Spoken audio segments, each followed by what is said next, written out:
Assalamualaikum warahmatullahi wabarakatuh. Saya Muhammad Zaki Fali dan rekan saya Dewi Masito. Kelompok kami pada pertemuan kali ini akan mempresentasikan tentang tujuan pendidikan dalam Al-Quran. Yang pertama, tujuan pendidikan dalam Al-Quran.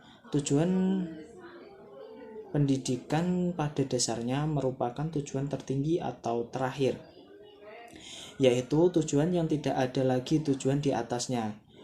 Omar Muhammad Taumi As-Saibani menjelaskan, kalau kita pandang tentang bentuk yang digambarkan oleh ungkapan tentang tujuan terakhir pendidikan dengan kacamata Al-Quran atau Islam, maka kita dapati tidak ada pertentangan dalam makna dan tidak didapati di dalamnya apa yang bertentangan dengan ruh Islam. Pandangan ini akan mengajak kita mengembalikan semua kepada tujuan terakhir, yaitu persiapan untuk kehidupan dunia dan akhirat. Sedangkan menurut Abdul Fattah Jalal, tujuan umum pendidikan Islam adalah menjadikan manusia sebagai abdi atau hamba Allah Subhanahu wa Ta'ala, sebagaimana firman-Nya yang artinya, "Dan aku tidak menciptakan jin dan manusia melainkan supaya mereka mengabdi kepadaku." Surat Az-Zariyat ayat 56.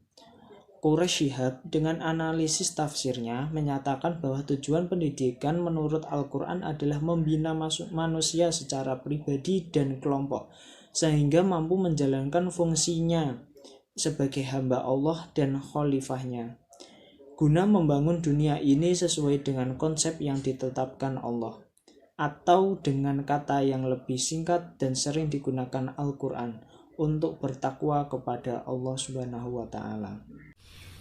B. Klasifikasi tujuan pendidikan. Tujuan pendidikan Islam diorientasikan pada 4 klasifikasi tujuan. Yang pertama, tujuan pendidikan jasmani atau al-ahdaf al-jismiyah.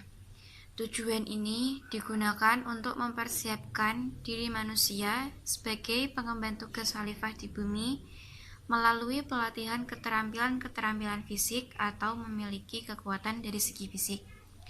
Yang kedua, tujuan pendidikan rohani atau al-ahdaf al-ruhaniyah. Tujuan ini bermaksud untuk meningkatkan jiwa kesetiaan kepada Allah semata dan melaksanakan moralitas Islami yang diteladani oleh Rasulullah dengan berdasarkan pada cita-cita ideal dalam Al-Quran. Yang ketiga, tujuan pendidikan akal atau al-ahdaf al-aqliyah. Tujuan pendidikan ini merupakan pengarahan inteligensi untuk menemukan kebenaran dan sebab-sebabnya dengan talaah tanda-tanda kekuasaan Allah, sehingga dapat menemukan iman kepada Sang Pencipta. Tujuan ini terkait dengan perkembangan inteligensia yang mengarahkan manusia sebagai individu untuk menemukan kebenaran yang sesungguhnya, yang mampu memberi pencerahan kepada dirinya. Dan yang terakhir, tujuan pendidikan sosial atau al-ahdaf al-ijtimaiyah.